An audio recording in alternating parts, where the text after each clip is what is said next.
वैसे क्वांटिटी होती है d/d लैम्डा, जो क्वांटिटी है इसका एक नाम है, तो 1 मिनट में उस बारे में बात कर लेता हूँ, ठीक है।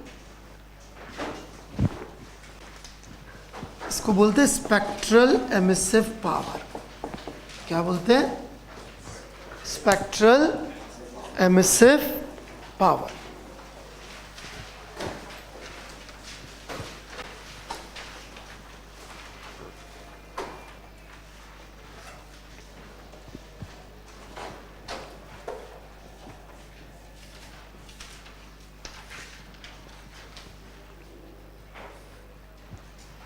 स्पेक्ट्रल एमिसिव पावर,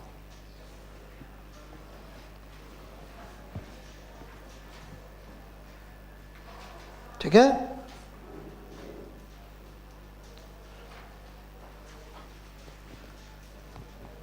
तो ये क्या रिप्रेजेंट करने काम आती है अपन? वैसे तो इंटेंसिटी वर्सेस लैम्डा ग्राफ बना के सोच पाते हैं सारी चीजें, राइट। बट यदि अपन सीधे ई लैम्डा का देखेंगे तो जल्दी समझ में आ जाएगा कि कौन सी वेवलेंथ के साथ ज़्यादा एनर्जी एसोसिएटेड होगी कि नहीं। आ जाएगा जिसकी ई लैम्डा ज़्यादा उससे एसोसिएटेड एनर्जी ज़्यादा, राइट। जैसे कि मान लीजिए मेरे को पता करना है कि विजिबल रेंज में कौन से टेम्परेचर किस में अच्छा एमिशन हो रहा है, तो ये λ1 से λ2 अपन इंटीग्रेट कर लेंगे कि नहीं कर लेंगे।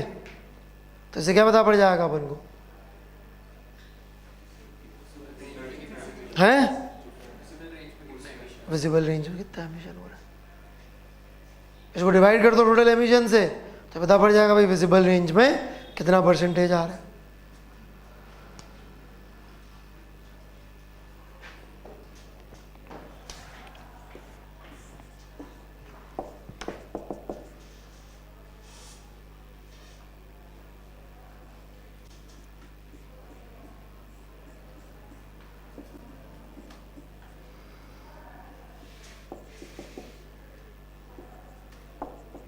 हालांकि ये है नहीं सिलेबस में, बट फिर भी बता दे रहा हूँ,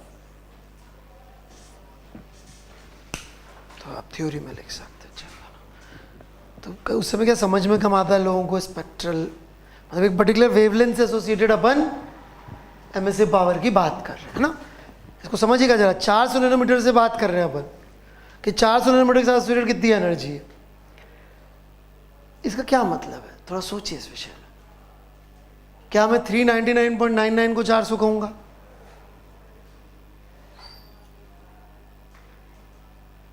इट्स एग्जैक्टली लाइक कि मैं बोल रहा हूँ 4.4 सेकेंड पे वेलोसिटी बताइए, तो वो क्या 3.99 से 4 के बीच की है? समझ रहे हैं? तो ये इसलिए डिफरेंशियल फॉर्म में लिखना पड़ता है, क्योंकि 400 का कोई अपने आप में मतलब नहीं होता, एक्सपेरिमेंटल रेंज से छोटा हो जाता है बस, ठीक है।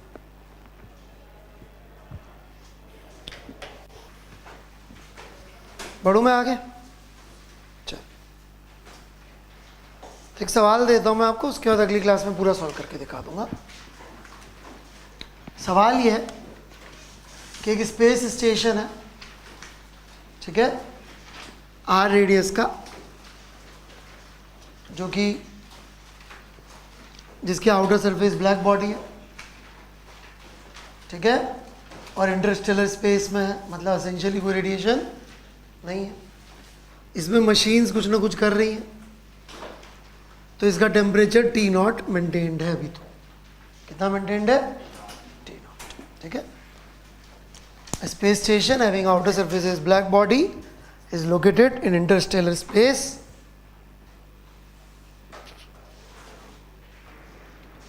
ठीक है। लिख लिया सबने? Due to working of internal working of machines its temperature is T0, ठीक है। अब हमने क्या किया, एक 2r रेडियस का ब्लैक बॉडी वाला शेल, जिसकी दोनों साइड से सरफेस ब्लैक बॉडी है, ठीक है, उसको इससे स्पेस स्टेशन को कवर कर दिया, ठीक है। Find T1 and T2, find T1 and T2। समझ में आया सबको? T1 क्या है? Temperature of the inner sphere. T2 क्या है? Temperature of the outer shell. ठीक है। Final temperature of final temperature of या steady state temperature of shell and the space station. ठीक है। सब जगह वैक्यूम ही मानेंगे obviously. I think that should be obvious to everyone. हाँ,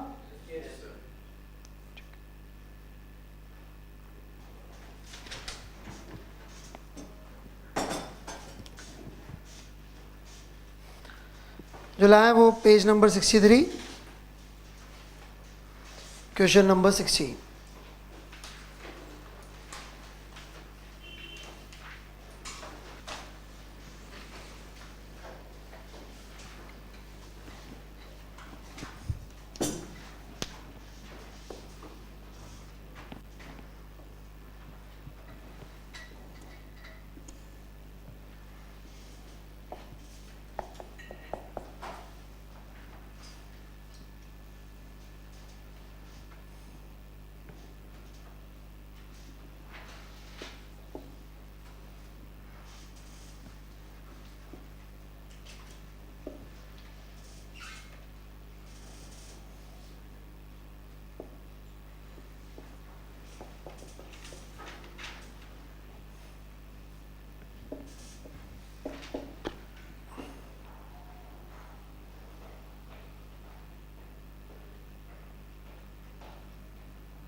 ये हुआ और फिर लीनियरली वेरी करके लाया, प्रेशर वेरिंग लीनियरली, मतलब कि P is equal to some M या K V की पावर माइनस V की V, राइट। तो P V पावर माइनस 1 बन जाए। ठीक है ना, P V कॉन्स्टेंट नहीं है।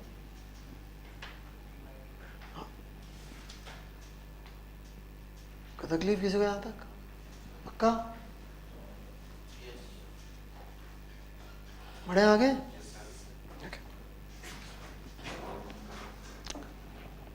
तो इसमें क्या क्या पूछा अपन से? whether heat is supplied to or extracted from the gas in the complete cycle। इस complete cycle की बात करें तो टोटल हीट सप्लाई हुई है कि रिजेक्ट हुई है, बस यही पूछा। अब वैसे तो मुझे आपको साइक्लिंग प्रोसेस पढ़ाना है, but I am teaching that through question also, और थोड़ा प्रैक्टिस भी हो जाएगी आपकी। ठीक है। तो एक तरीका तो ये है कि मैं सब में कैलकुलेट करूं, राइट। किया जा सकता है, ऐसा नहीं कि नहीं किया जा सकता, that is also possibility, right. इनका नाम रख देते हैं अपन A B C, राइट। तो डेल्टा Q थ्रू A भी लिखा जा सकता है आराम से, कि नहीं लिखा जा सकता? आइसोबारिक प्रोसेस के लिए क्या होता है फॉर्मूला, है ना? तो P ऑफ B, मतलब P तो कांस्टेंट है 100, 2.5 माइनस 2 10 रेज़ टू पावर की power 3, right. Delta Q BC कितना होगा? BC का 0 होएगा। डेल्टा क्यों पूछा मैंने? पागल है क्या आप लोग?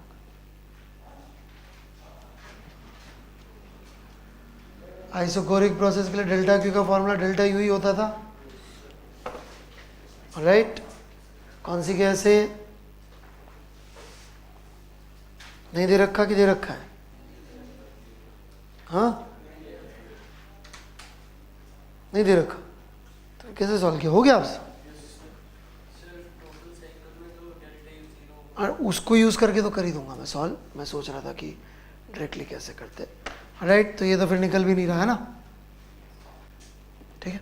फिर सी से ए के लिए करो, सी से ए के लिए कैसे करेंगे, वो पी का फंक्शन दे रखा है, उसे वर्क लिखो फिर एफ लिखो, तो ऐसे करके एक लंबा सा सॉल्यूशन आएगा, राइट, ठीक है। लेकिन this can be solve really fast.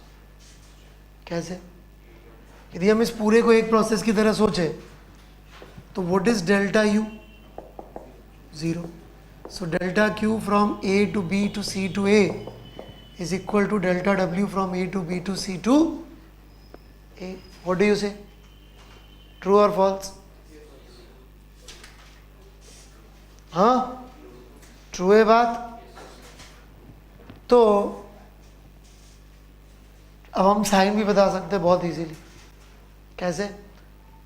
Work का साइन बताना बड़ा आसान है ओवरऑल, बहुत सिंपल लॉजिक होता है वर्क का साइन बताने का। ध्यान से देखिएगा,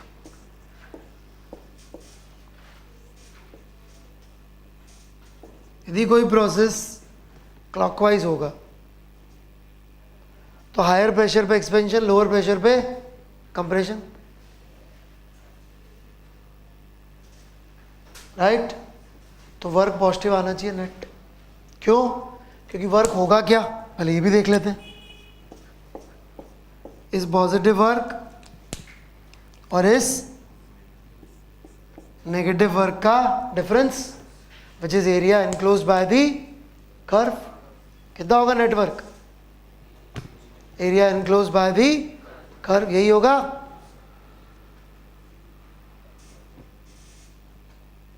नहीं आया शायद समझ में? Area enclosed by the curve क्यों होगा, बात समझ में आई कि नहीं आई? पहले जो पहले बात पूछी ना उसका जवाब मत देना, उसका जवाब देते ना ही नहीं उसको। क्यों होगा?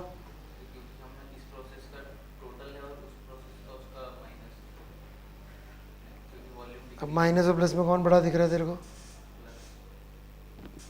क्यों बड़ा दिख रहा है प्लस वाला? क्योंकि हायर प्रेशर पे एक्सपेंशन हुआ है। इसकी बजाय इमेजिन मैं ये बना देता पीवी डायग्राम, अब क्या होता? हाँ, क्यों होता अब नेगेटिव? हाँ,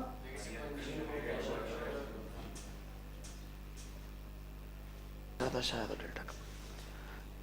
समझ में आई बात? साइक्लिक प्रोसेस के अंदर ये बहुत बेसिक से 2 रूल होते हैं। सबसे पहली बात, total change in energy in cyclic process is 0। ये चीज क्लियर है सबको? दूसरी बात, work is area enclosed bye PV diagram. और तीसरी बात, क्लॉकवाइज होगा तो नेटवर्क पॉजिटिव और एंटी क्लॉकवाइज होगा तो नेटवर्क नेगेटिव। ठीक है? ये इंजन क्यों है? Work done by system is positive, right. Engine से हमें इलेक्ट्रिसिटी मिल सकती है, राइट। अरे बाहर का generator is basically an engine, diesel engine है वो, जो कि जनरेटर को चलाता है, उससे इलेक्ट्रिसिटी मिलती है। फ्रिज से इलेक्ट्रिसिटी मिलती है क्या? क्या करता है फ्रिज? कंज्यूम करता है। कौन सा पार्ट कंज्यूम करता है सबसे ज़्यादा इलेक्ट्रिसिटी फ्रिज में? है भाई अरिन, क्या बोलते होंगे उस पार्ट को जो इलेक्ट्रिसिटी खाता है फ्रिज में? यदि कभी कभी फ्रिज का एडवर्टाइजमेंट पड़ेगा तो उसमें ढंग से पढ़ना, कंप्रेसर का अलग से वारंटी देते हैं। कौन सबसे ज़्यादा इलेक्ट्रिसिटी खाता है फ्रिज में? कंप्रेसर। इसमें सबसे इंपॉर्टेंट पार्ट होता है पीछे जो कंप्रेसर होता है, वो कंप्रेसर ठंडा हो जाए उसके लिए पंखा होता है। तो पागल है, राइट। तो basically what how AC works is, हम उसको इलेक्ट्रिसिटी देते हैं। कंप्रेसर जो है कंप्रेस करके लिक्विड फॉर्म में ले जाता है गैस को, उस गैस को वो एक्सपेंड कर देता है, एक्सपेंड करेगा एडियाबेटिकली तो क्या आएगी, कूलिंग, कूलिंग होगी तो उस कूलिंग से हवा जब निकलेगी ठंडा हो जाएगा, वो एक्सपेंशन वाला पार्ट इसमें होता है, उससे ठंडी ठंडी ट्यूब से हवा निकलती है, कूल हो जाता है, फिर वो गैस को अंदर खींच के ले जाते हैं, फिर उसको कंप्रेस करके लिक्विड बना देते हैं। This how it works. तो नेट ये वर्क लेता है। इसके लिए यदि आप इक्वेशन देखेंगे फर्स्ट थोड़ा इसकी, तो क्या आएगी, work is done on negative, delta Q is also negative की positive, positive because it is taking heat, तो Q is being, overall system के लिए क्या रहेगा क्यू, पॉजिटिव की नेगेटिव, क्यों, नेट हीट लेता है ये, उधर दूसरी साइड से रिजेक्ट नहीं करता, हाँ, and by first law thermodynamics ज्यादा ही छोड़ता होगा यार। और एक साइकिल में डेल्टा यू तो जीरो होगा बच्चों, ऐसे ही तुक्का मार लेते।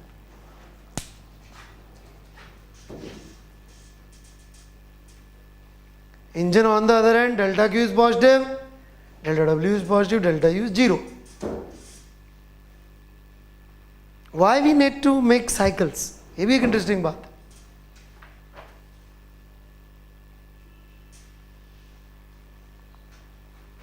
Why are there cycles?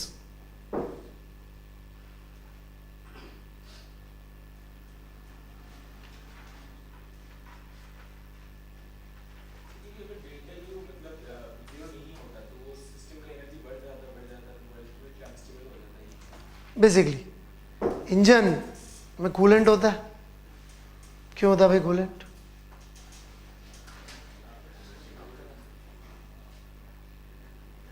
ठंडा करने के लिए, नाम ही कूलेंट है। कितना इंटेलिजेंट आदमी है, कूलेंट नाम से बता दिया ठंडा कर देता है। अरे सब कर सकते थे बट क्या, राइट, इंजन का टेम्परेचर एक लिमिट के बियॉन्ड चला जाए तो बहुत प्रॉब्लम हो जाती है।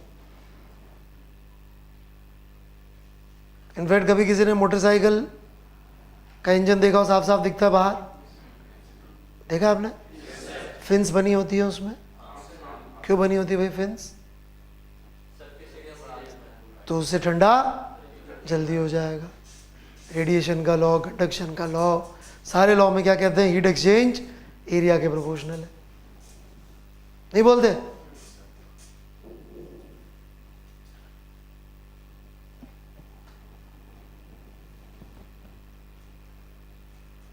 क्यों बोलते भाई एरिया के प्रोपोर्शनल है, तो अपन ने सीखा ही हुआ है। तो क्यों एरिया अपन ज्यादा चाहते हैं, क्योंकि एक लेवल के बियॉन्ड गर्म हो गया तो ये सबसे पहले तो जाएंगे लुब्रिकेंट्स, लुब्रिकेंट जाएंगे तो जो पिस्टन चलता है सिलेंडर में उसका फ्रिक्शन उसको खत्म कर देगा, पिस्टन घिस जाएंगे। नहीं समझ में बात, लुब्रिकेंट का एक लेवल है जब तक सस्टेन करेगा। नहीं आ रही बात समझ,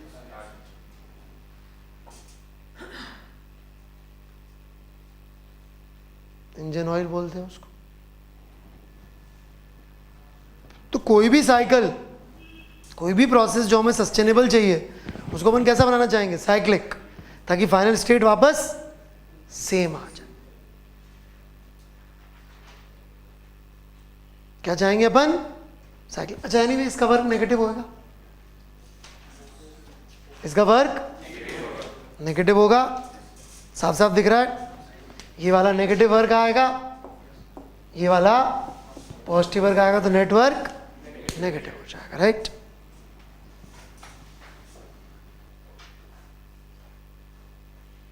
आ रही बात समझ में कि नहीं? खैर कमिंग बैक, साइक्लिक प्रोसेस क्यों चाहिए होते हैं जरा समझिएगा, बड़ी इंटरेस्टिंग बात है। ये पीवी डायग्राम,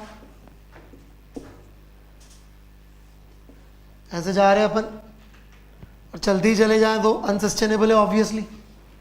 वर्क तो मिल रहा है पॉजिटिव, बहुत मज़ेदार, पर कितने प्रेशर कितने वॉल्यूम तो जाएंगे, फट जाएंगी चीज़ें। सब चीज़ों की एक फिजिकल लिमिट होती है भाई, प्रेशर झेलने की नहीं होती है, राइट। फिजिकल वॉल्यूम की भी एक एक्सपेंशन की लिमिट होती है, राइट। तो मुझे वापस आना पड़ेगा, और जैसे ही वापस आना पड़ेगा नेगेटिव वर्क भी करना पड़ेगा। तो अपन ने जो पॉजिटिव वर्क किया था, यदि आपने अच्छा सिस्टम बनाया तो उसी में से कुछ वर्क बचा के रख लोगे, लेकिन उसको लोअर प्रेशर पे करवाओगे नेगेटिव वर्क को, ताकि कुछ नेट आपको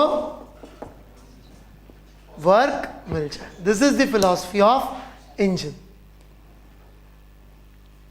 कि आप हायर प्रेशर पे तो करवाओ एक्सपेंशन, लोअर प्रेशर पे करवाओ कंप्रेशन। कंप्रेशन तो करवाना पड़ेगा, ऐसा थोड़ी कि इंजन को चालू किया, एक बार पिस्टन ऊपर गए इंजन चेंज करो। एफिशिएंसी कितनी है भाई साहब, 1000 किलोमीटर पर लीटर, पर क्या है हर 2 किलोमीटर में इंजन चेंज करना पड़ेगा। अबे गाड़ी है, मजाक है,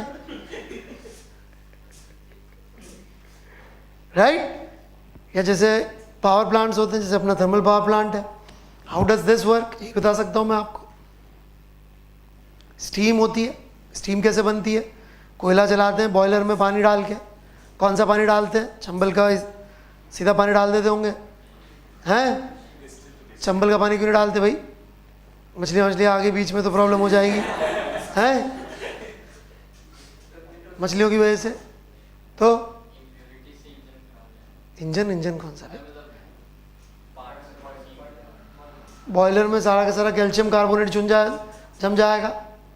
घर में कभी गलती से कोई पानी रह गया हो किसी बर्तन में, एक आध महीना देखिएगा वाइट जम जाता है, तो सारी हीट जो होगी वो खाएगा रादर देन वाटर, इनएफिशिएंट हो जाएगा। तो अपन कौन सा पानी यूज़ करते हैं, डिस्टिल वाटर। अब डिस्टिल वाटर लिया अपन ने, उसको स्टीम बनाया, सुपर हीटेड स्टीम बनाया 540 डिग्री सेल्सियस की, और स्टीम को क्या किया, रिलीज़ किया टरबाइन ब्लेड्स पे, उनसे जाके टकराई, टरबाइन ब्लेड्स को घुमाया, अब वो स्टीम जो है सेचुरेटेड हो गई है, लो टेम्परेचर लो प्रेशर पे आ गई है। अब उसको फेंक दें,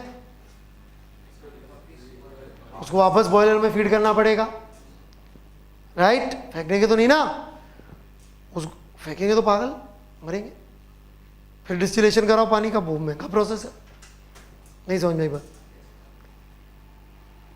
अब यदि अपन उस स्टीम को बिना पानी में कन्वर्ट हुए वापस बॉयलर में भेजना चाहे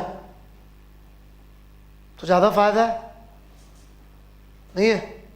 अबे लेटेंट हीटिंग सबसे बड़ा खर्चा होता है। तो यदि अपन उसको पंप करना चाहें स्टीम को वापस, तो जो पंप जो एनर्जी मांगेगा वो जो जनरेटर ने जनरेट करी थी उससे ज़्यादा होगी। मतलब पावर हाउस चलाने के लिए पावर हाउस लगाना पड़ेगा। अरे बेवकूफ़ ये लिख भी रहा है, अबे गधे पागल है क्या, पावर हाउस चलाने के लिए कौन पावर हाउस चलाएगा। साहब मैं अंबानी कैसे बनूंगा, अंबानी से उधार लेके।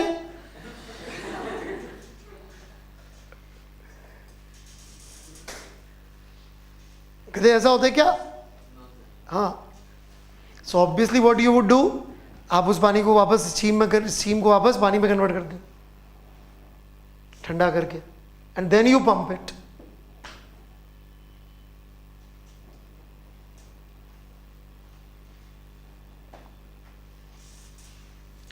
Then you pump it back.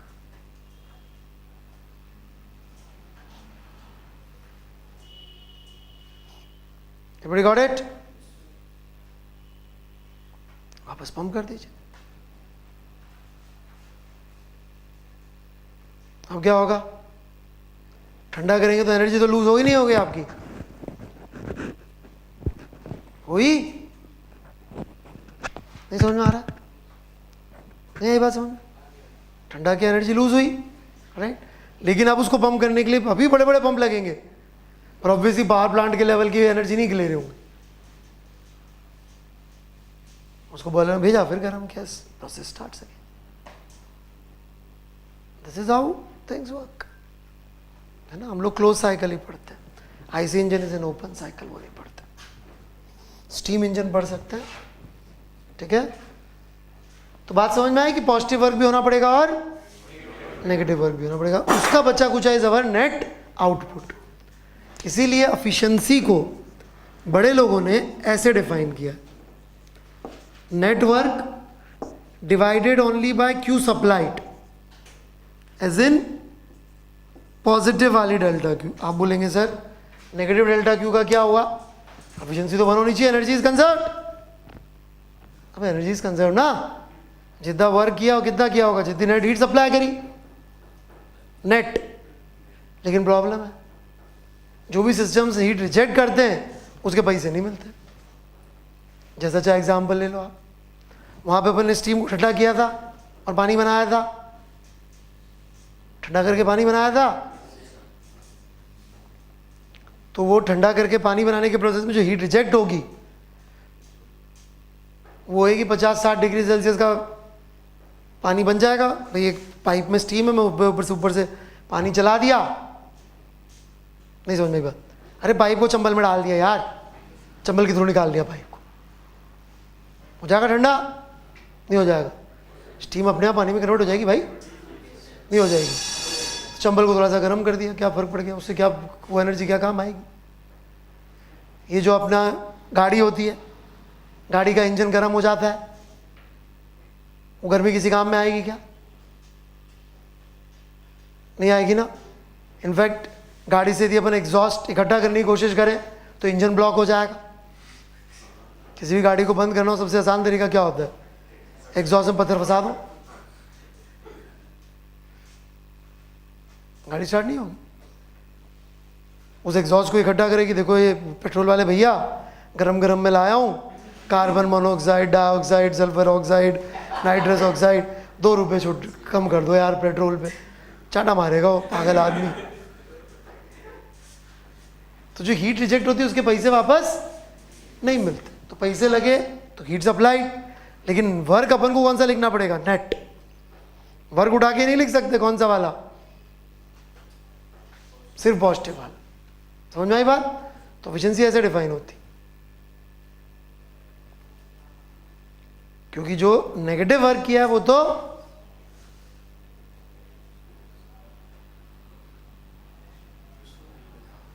तो अपन को अकाउंट में लेना पड़ेगा नेटवर्क के लिए तो। लेकिन जो नेगेटिव हीट है, हीट रिजेक्टेड, उसके पैसे वापस नहीं मिलेंगे। ऑलराइट, जैसे कि अपन माइलेज की बात करते हैं, एफिशिएंसी का एग्जांपल माइलेज, एवरेज कितना देती है, व्हाट इज कितना देती है, किलोमीटर पर लीटर। और मारुति गाइड आता था ना, नहीं देखा आपने मारुति गाइड, बड़ा अच्छा गाइड आता था। राइट, कुछ भी होगा तो पूछोगे कितना देती, तो इंडिया में कितना देती, as in average, that is kilometre पर litre. Kilometre is desired output, litre is खर्चा, लीटर इज खर्चा। So you want to do खर्चा, नो, तो वो खर्चे के पैसे वापस मिल रहे क्या आपको, जो पेट्रोल जलाया उसका? नहीं। ठीक है, इसलिए नीचे क्या आता है, हीट सप्लाइड, नेगेटिव हीट नहीं आती। ठीक है, तो डेल्टा डब्ल्यू को अपन चाहे तो एक्सपेंड करके Q S minus Q R upon Q S लिख सकते हैं, which is 1 minus Q R upon Q S.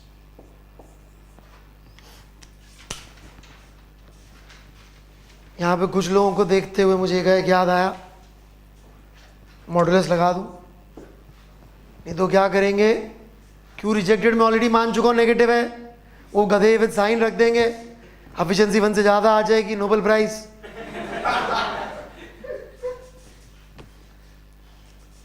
ठीक है, तो अगली क्लास में अपन इस एफिशिएंसी के बारे में बातचीत करेंगे।